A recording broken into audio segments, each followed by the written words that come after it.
Salve, salve, juventude! Firmeza total? Então, estamos aqui para continuar falando um pouquinho mais sobre o equilíbrio químico e o cálculo das constantes de equilíbrio. Então, na aula passada, a gente já viu um pouco sobre o Kc, que seria a constante de equilíbrio em relação à concentração.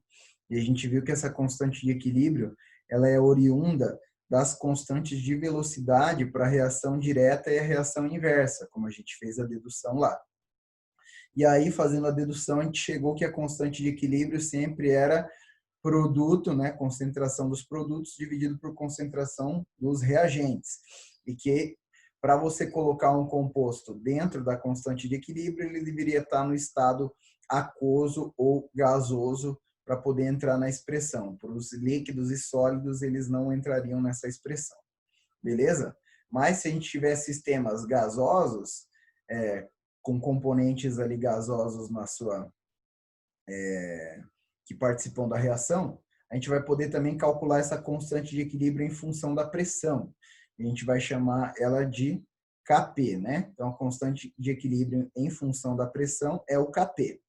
E ele vai se dar da mesma maneira. Pressão dos produtos elevado à ordem dele ali, né, que é o coeficiente do balanceamento, dividido pela pressão dos reagentes elevado à ordem.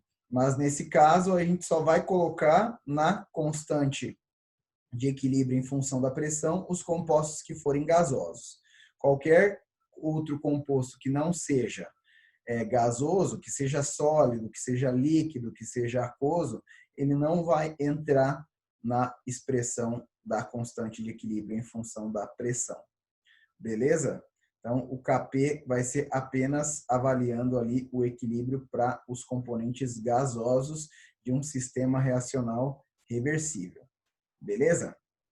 Aí, perguntando para vocês aqui, o que acontece se a constante de equilíbrio for maior do que 1 e o que acontece se ela for menor do que 1? Então, a gente pode observar que se ela é dada por produto sobre reagente, para essa divisão aqui dar um resultado maior do que 1, o produto tem que ser maior do que o reagente.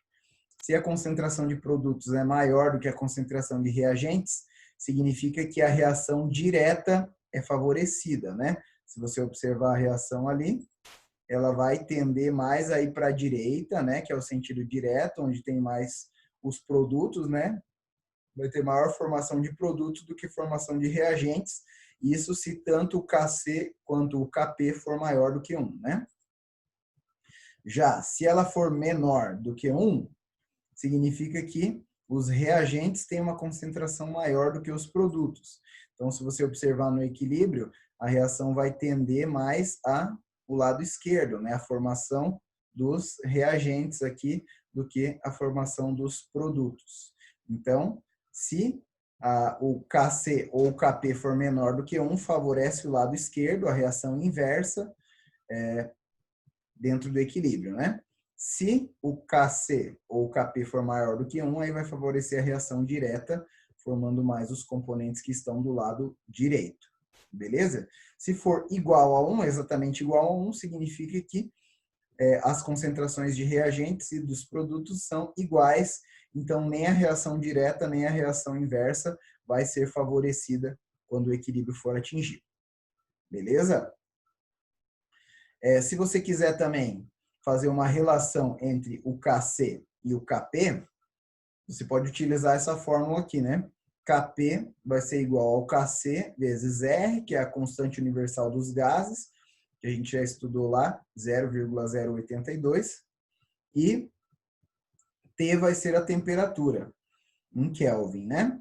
E N é a variação, delta N vai ser a variação do número de mols, ou seja, número de mols do produto menos número de mols dos reagentes, né? Como delta sempre é final menos inicial, aí vai ser número de mols do produto menos número de mols dos reagentes. Beleza? Tranquilo? Muito bem. Também uma coisa que é interessante a gente falar é sobre as pressões parciais dos gases. Então, às vezes elas não vão ser dadas, vai ser dada só a pressão molar, a pressão total, perdão, e aí, a partir das quantidades molares dos gases, você deve conseguir calcular. Então, a pressão parcial de um gás, vamos chamar aqui de P parcial, ela vai ser igual a pressão total vezes, vamos colocar aqui um ponto, né, para ser o vezes a fração molar do gás. Então, essa fração molar do gás, na maioria dos livros, ela é chamada de X. Então, eu vou colocar ela aqui como o X. Então, vamos detalhar aqui embaixo que X seria a fração molar do gás. O que seria essa fração molar do gás? Seria o número de mols do gás dividido pelo número de mols total.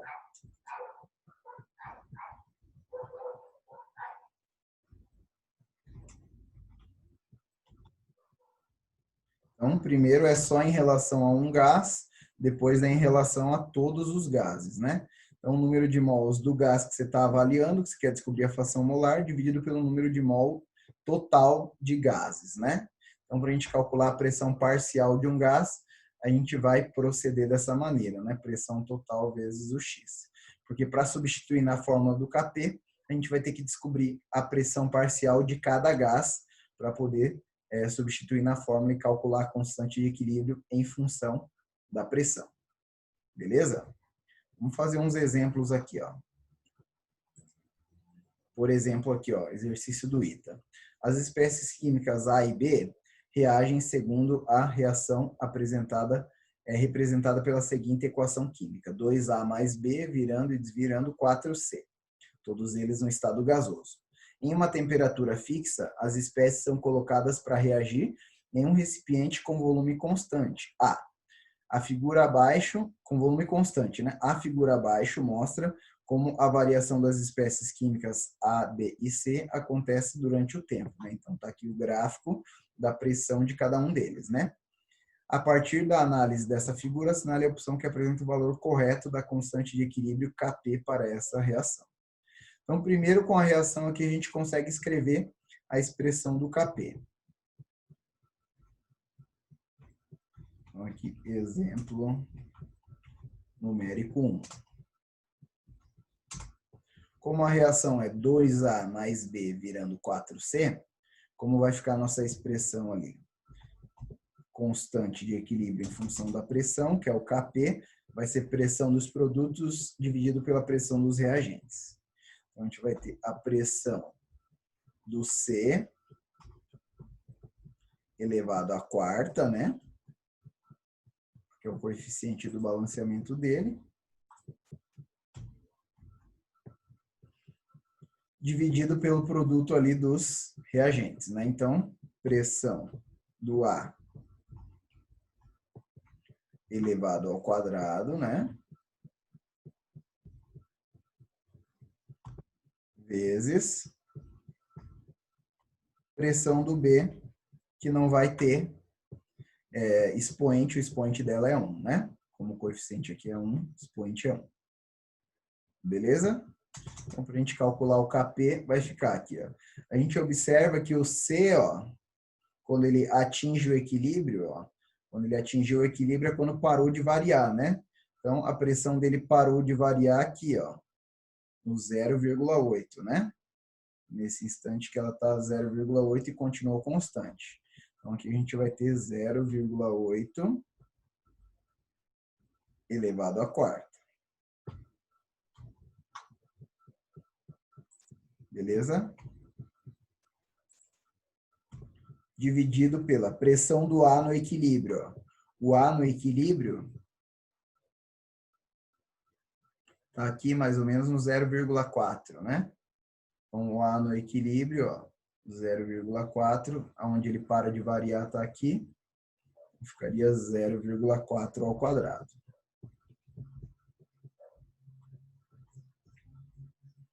Vezes a pressão do B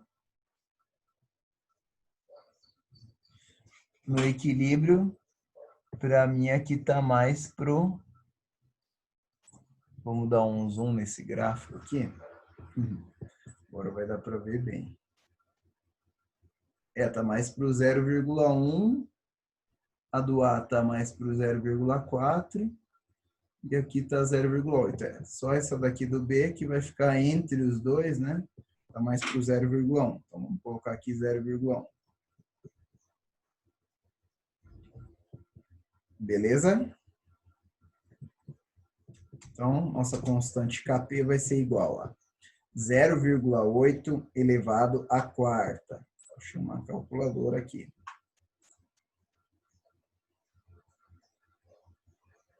0,8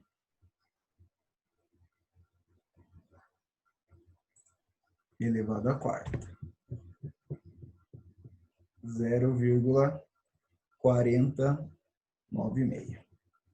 0,496. Beleza? Aí, a gente vai ter agora 0,4 ao quadrado. Essa é mais fácil. 0,16. Então, dividido por 0,16 e vezes 0,1, né? Então, aqui embaixo a gente vai... Vou repetir o que está em cima, né? 0,4096. 0,16 vezes 0,1 é 0,016. Beleza? Então, isso aqui dividido por 0,016 vai dar 25,6. Beleza? Então, esse aqui vai ser o nosso Kp. Perceba que ele tem um valor bem maior do que 1, né? Então, significa que a reação direta é bem favorecida em relação à reação inversa, né? Para a gente determinar as unidades, ó. Observe no gráfico lá que a pressão está em atm, né? Então, aqui em cima, ó, pressão do C à quarta, a gente vai ter atm elevado à quarta. Beleza? Dividido por pressão do A ao quadrado é atm ao quadrado. E a pressão do B é só atm, porque não está elevado a nenhuma potência. Beleza? Então, a gente fica com atm à quarta dividido por atm à terceira. Beleza? Aí, corta aqui o 4. Ué, não quis cortar o 4. Parece que não fez diferença cortar. Mas cortou o 4 aqui, vai cortar todos esses 3 ATMs aqui de baixo, vai sobrar só um em cima, né? Então, embaixo morreu. E aqui em cima o 4 também morreu, né? Mas eu tentei cortar aqui, ele não cortou, não sei por quê.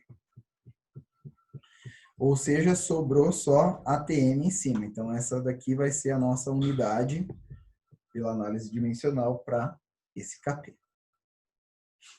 Tranquilo? Vamos fazer mais um exemplo aí.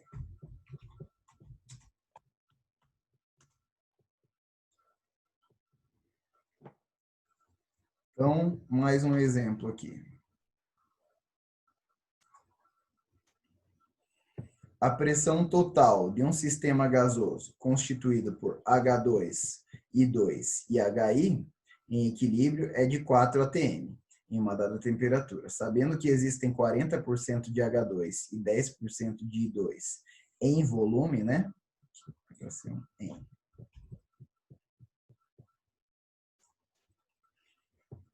Qual é o valor da constante desse equilíbrio em termos de pressão? Beleza? Então, aqui ele já deu as frações molares para a gente, está mais tranquilo ainda, né? Então, 40% de H2, 10% de I2.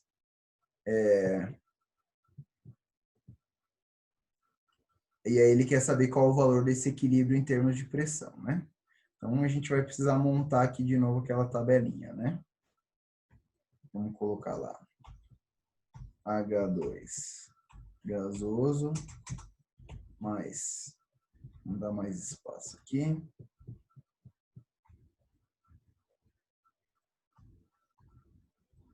I2 gasoso, virando e desvirando,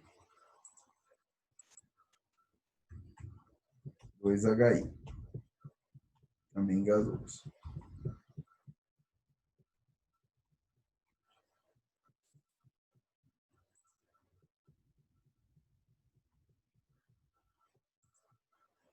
Muito bem. Então, vamos lá. No início, o que a gente tinha? A pressão total é 4 atm.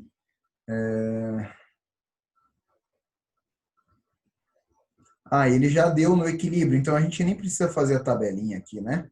Ele já deu todos os dados no equilíbrio para a gente, então a gente só precisa calcular as pressões parciais de cada um deles, né? Não precisa nem fazer a tabela, ficou mais fácil. Então, vamos calcular primeiro para o H2, né? Qual vai ser a pressão parcial? Então, a pressão parcial dele vai ser igual à pressão total, né? Então, a pressão total, no caso aqui, é 4 atms, vezes a porcentagem dele, que é 40%. Então, vezes 40%. Então, a gente vai ficar com 1,6 atm. 160 dividido por 100, né? 1,6 atm, essa é a pressão parcial do H2. Pressão parcial do I2.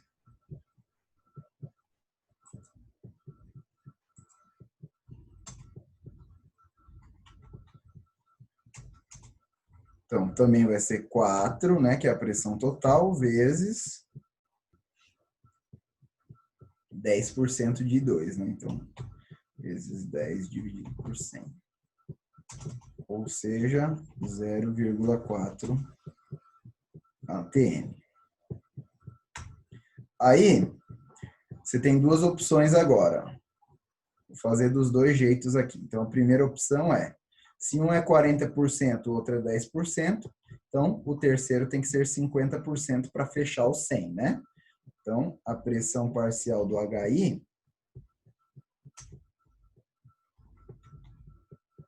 é igual a 4 vezes 50%, ou seja, é igual a 2 atm. A outra opção seria que a pressão total é igual à pressão do H2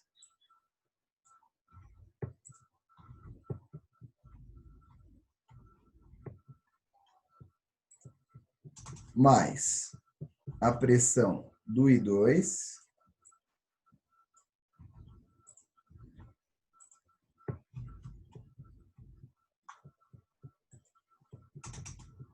mais a pressão do HI. Beleza? Se a gente fizer essa soma também, né, com os valores que a gente tinha antes, né? 1,6 mais 0,4 mais 2, isso tem que dar a pressão total, que é igual a 4 atm. Então, tudo que a gente fez até agora está certo. Você pode utilizar qualquer um dos dois jeitos, ou faz somando as pressões, ou aqui com a porcentagem, né? Vai dar o mesmo resultado. Beleza? Agora é só a gente substituir na fórmula, né? Então, Kp vai ser igual a... Pela reação, ó, a gente tem produto é 2HI. Então, pressão do HI ao quadrado dividido pela pressão do H2 vezes a pressão do I2. Vou colocar minúsculo aqui as pressões. Beleza? Muito bem. Então, substituindo, ó, pressão do HI, 2 ao quadrado, né? Dividido pela pressão do H2, 1,6 vezes 0,4, que é a pressão do I2. Então, a gente vai ficar com 4 dividido por 1,6 vezes 0,4, que é 0,64. E aí a gente vai ter 4 dividido por 0,64, 6,25. Beleza? Então, perceba que na análise dimensional, para a gente ter aqui a unidade, a gente vai ficar aqui em cima com ATM ao quadrado, né? Foi a pressão fornecida para o HI. Estava em ATM, né? Pressão total. Dividido por ATM vezes ATM. Então, ó, a gente vai conseguir cortar tudo. ATM ao quadrado, corta com ATM vezes ATM. Beleza? Então, essa daqui é uma constante de equilíbrio adimensional, porque cortou todas as unidades, mas nem sempre vai ser assim. Beleza, pessoal? Então, assim a gente calcula também a constante de equilíbrio em relação às pressões. Nas próximas aulas, a gente vai ver como ocorre o deslocamento do equilíbrio, quais são os fatores que vão influenciar no deslocamento do equilíbrio. Só para fechar aqui, o único fator que vai influenciar na constante de equilíbrio, como a gente viu, nos exemplos aqui que a gente escreveu as constantes, ó, é a temperatura. Então, a temperatura é o único fato que faz diferença na constante de equilíbrio, além das concentrações dos reagentes que a gente coloca lá na expressão, né? Mas o único fator que não está na expressão e vai alterar a constante de equilíbrio é a temperatura. Beleza, pessoal? Então, muito obrigado pela atenção de todos. Até a próxima.